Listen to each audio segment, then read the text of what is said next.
आज हम आप लोग को बताएंगे टैली के बारे में।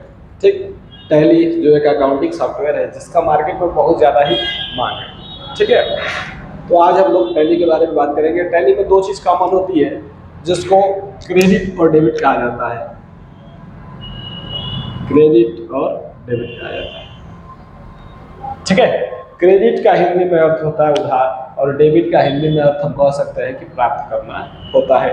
ठीक, और कई बार जब हम लोग टैली पढ़ते हैं तो लोग लिखवा देते हैं लेने वाला और देने वाला। क्रेडिट मतलब देने वाला और डेबिट मतलब लेने वाला। ठीक है, तो ये जो दोनों शब्द हैं वो इन दोनों के लिए प्रयोग नहीं किए जाते हैं। दरअसल इनके प्रयोग क्रेडिटर और डेबिटर के लिए होता है। क्रेडिटर्स और डेबिटर्स के लिए होता है। ठीक है, क्रेडिटर्स मतलब देने वाला होता है और डेबिटर्स मतलब लेने वाला होता है। दरअसल इसका हिंदी में प्रयोग करते हैं तो उधार और प्राप्त करना ही होता है, जिसको शॉर्ट फॉर्म में हम CR दिखाते हैं और इसको DR दिखाते हैं। ठीक है, तो इन दोनों के प्रयोग के लिए CR और DR का प्रयोग किया जाता है। इसीलिए लोग क्या करते हैं कि क्रेडिट लिखने के बाद CR और डेबिट लिखने के बाद DR दिखा देते हैं। ठीक ना।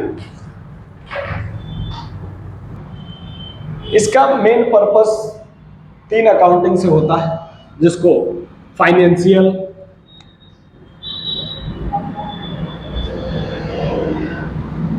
दूसरा कॉस्ट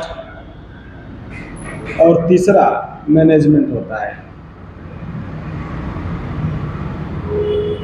ठीक है, अब इसको समझते हैं कि फाइनेंशियल क्या होता है। फाइनेंशियल वो ट्रांजैक्शन होते हैं जो आपको एक साल के अंदर किसी कंपनी या किसी बैंक या किसी से भी लेन देन करते हैं, जो किसी पर्सनल चीज का होता है, जैसे कोई व्यक्ति हो गया या कोई कंपनी हो गई। ठीक है, अब कॉस्ट जो होता है, ठीक, दूसरा बात करते हैं कॉस्ट के बारे में। कॉस्ट जो होता है कि वो आप जो कभी भी कोई बिजनेस स्टार्ट करते हैं तो उस बिजनेस में आप किन किन चीज़ों का प्रयोग करते हैं, उनका मूल्य कितना है और उनसे बनाए गए सामान पे प्रति खर्च कितना है और कितने में आप उसको बेचेंगे तो आपको प्रॉफिट आएगा, तो उसके लिए हम कॉस्ट का प्रयोग करते हैं। ठीक, और तीसरा है मैनेजमेंट। मैनेजमेंट वो चीज़ होती है जो हमें यह बतलाती है, यह समझाती है कि हाँ आपकी चीज़ें जो है फायदेमंद है या घाटे वाली है। ठीक है, अब इधर उधर की बातें न करते हुए डायरेक्ट हम चलते हैं अपने मेन मुद्दे पर। ठीक है, टैली में कुछ निम्न प्रकार के तथ्य होते हैं जिनको जान लेना हमारे लिए बहुत जरूरी होता है। जैसे पहला हमारा होता है प्रोपराइटर। अब प्रोपराइटर का प्रयोग क्यों करते हैं, ठीक, क्यों होता है टैली में प्रोपराइटर? तो प्रोपराइटर वह इंसान होता है, चाहे वो व्यक्ति होता है, जो किसी व्यवसाय को प्रारंभ करने के लिए पैसे लगाता है, उसी को हम क्या कहते हैं? प्रोपराइटर कहते हैं। मतलब जो किसी चीज को चलाने का मेन उद्देश्य जिसका होता है वही प्रोपराइटर कहलाता है। आगे देखिए, अगला होता है दूसरा पार्टनर। ठीक, अब पार्टनर कौन होता है? तो जब 2 लोगों द्वारा या 3 लोगों द्वारा या 10 लोगों द्वारा किसी कंपनी को चलाया जाता है तो वे सभी क्या होते हैं? पार्टनर कहलाते हैं। ठीक, और तीसरा होता है इसमें ट्रेड। इसमें क्या होता है? ट्रेड होता है।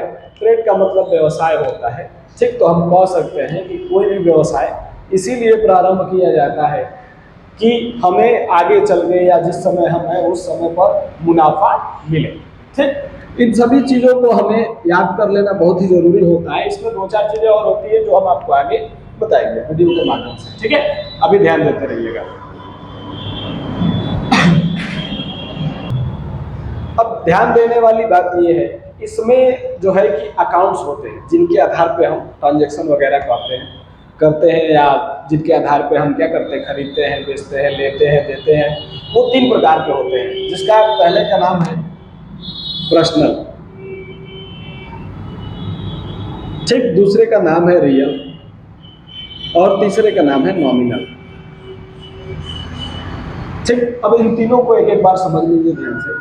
पर्सनल जो किसी व्यक्तिगत कह सकते हैं कि किसी एक आदमी से रिलेटेड या एक कंपनी से रिलेटेड या एक कोई संस्थान हो उससे रिलेटेड जो भी ट्रांजैक्शन होते हैं उसको हम क्या करते हैं? पर्सनल में दिखाते हैं, पर्सनल अकाउंट में दिखाते हैं। जैसे बैंक खाता जब हम लोग का प्रिंट होता है तो हमने कितने लोगों से क्या क्या लिए हैं, क्या क्या दिए हैं, वो सारे ट्रांजैक्शन जो दिखाते हैं उसको हम कहते हैं पर्सनल अकाउंट। ठीक, दूसरा होता है रियल।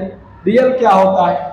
ठीक, तो रियल वो अकाउंट होता है जिसमें किसी सामान का विवरण हो गया, जिसमें किसी प्रॉपर्टी का विवरण हो गया, मतलब वो चीजें जो वास्तव में मौजूद होती है उनको हम रियल अकाउंट्स में लिखते हैं या बनाते हैं। ठीक, अगला हो गया नॉमिनल।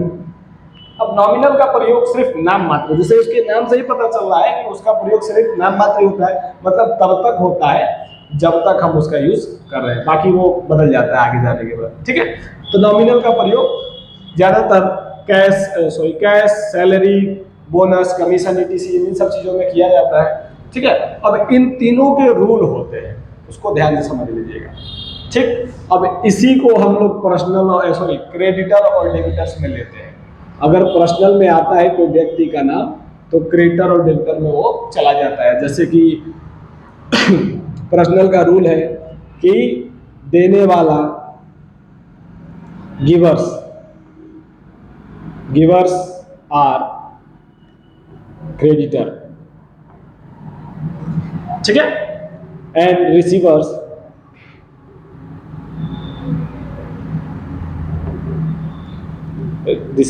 Are debtors.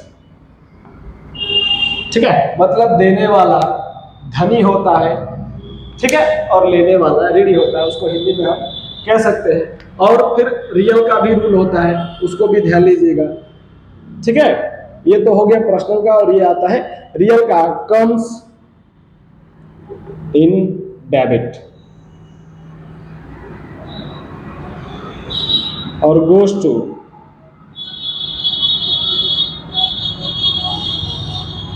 क्रेडिट। मतलब ये कहता है कि जो चीज हमारे पास आती है डेबिट कहलाती है, और जो चीज हमारे पास से चली जाती है वो क्रेडिट कहलाती है। इन चीजों को ध्यान में रखिएगा। और फिर अब तीसरा लास्ट जो बच रहा है नॉमिनल, नॉमिनल को भी ध्यान में रख लीजिएगा। ये कहता है कि जितने भी फायदे हो रहे हैं या इनकम आ रही है वो सारी चीजें क्रेडिट है, और जो घाटे जा रहे हैं वो सब क्या है, डेबिट है। इस सबको याद रखिएगा। जैसे all incomes and profit are credit. ठीक, और ठीक इसके विपरीत आ जाएगा कि all expense and losses are debit. ठीक ना, तो ये कह रहा है कि जितने भी फायदे हो रहे हैं या आय आ रही है हमारी, वो सब क्या है, क्रेडिट है, और ये क्या है, जितने भी चले जा रहे हैं डेबिट है। अब इसको एक एक एग्जांपल में समझ लीजिएगा ध्यान से। ठीक है, जैसे पर्सनल का कहता है कि राम ने श्याम को 1000 रुपया दिया, राम ने श्याम को 1000 रुपया दिया, तो इधर राम ने दिया। ठीक ना, तो यहाँ पे ध्यान दीजिए, गिवर्स आर क्रेडिट, कौन दे रहा है, तो राम दे रहा है, तो हम यहाँ पे इसके हमने सी प्रेजेंट करेंगे, क्योंकि ये क्या है, क्रेडिटर है, ये दे रहा है। और किसको दे रहा है, तो पर्सनल रूल के मुताबिक श्याम को दे रहा है, और उसी के हिसाब से क्या है कि श्याम ले रहा है, तो रिसीवर्स आर डेबिट। तो यहाँ पे हम डी आर प्रेजेंट करेंगे, किसके लिए, तो श्याम के लिए। अब ये दोनों क्या है, पर्सनल अकाउंट से संबंधित है। क्यों, क्योंकि ये दोनों किसी व्यक्ति के नाम है और उसका एक अलग ही खाता होता है। ठीक ना, ठीक, ये हमारा हो गया पर्सनल के आधार पर। पर्सनल का मतलब समझ लीजिए, मतलब जो किसी एक चीज से संबंधित हो, व्यक्ति से। ठीक है, अब आगे देख लीजिए कि अगला हमारा बचता है रियल। अब रियल में अगर मान लेते हैं कोई क्वेश्चन है हमारे पास कि हमने 5000 का सामान खरीदा, ठीक, तो अब उस पर ध्यान दीजिएगा कि सामान खरीदा, मान लीजिए कि कोई चेयर खरीदा, तो हमने क्या खरीदा, तो चेयर।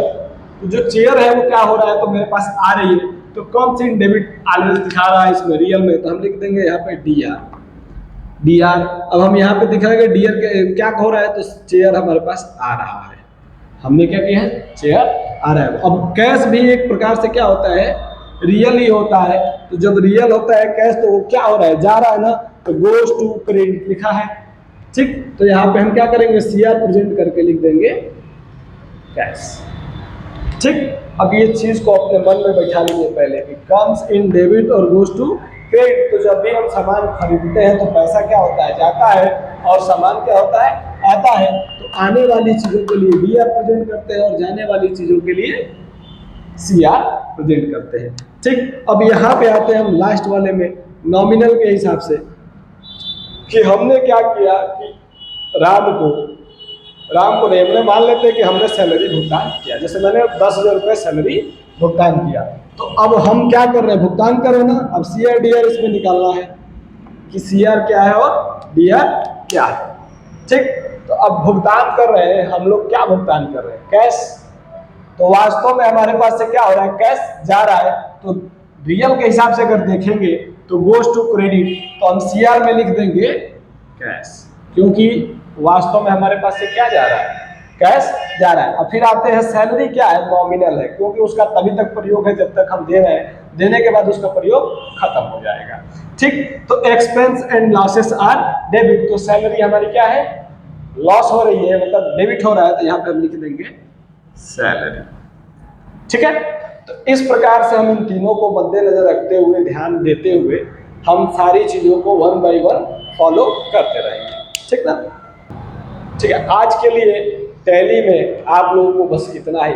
बाकी हमारे वीडियो से बने रहिएगा। आप सभी को कुछ ना कुछ नया नया चीज़ें हम डेली बताते रहेंगे, टैली के बारे में या एक्सेल के बारे में या कंप्यूटर क्षेत्र के किसी भी चीज़ के बारे में। धन्यवाद।